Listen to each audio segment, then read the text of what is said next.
Monastery Tabara with the Church of the Assumption of the Blessed Virgin Mary is a convent for women.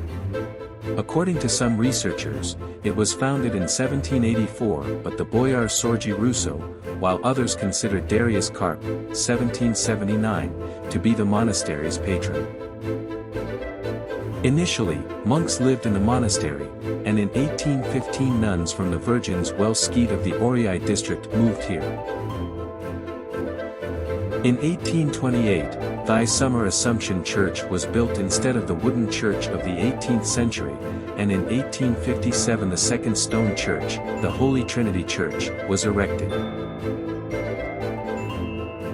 During the Soviet period, the Church of the Assumption of the Blessed Virgin Mary was turned into a club, then used as a warehouse, and a village school was located in the Holy Trinity Church.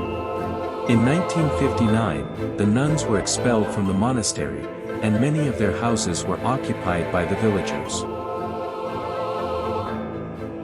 Monastery Tabara reopened in 1990. The churches of the monastery are built of stone and brick.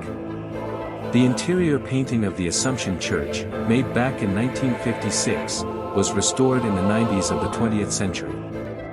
The monastery that's two ancient icons of the Mother of God with baby Jesus, dated 1821 and 1863 respectively. The monastery is located near the village of Tabara, 21 kilometers from the city of Orhei, 66 kilometers from the capital of Moldova. The road from the airport takes just over an hour.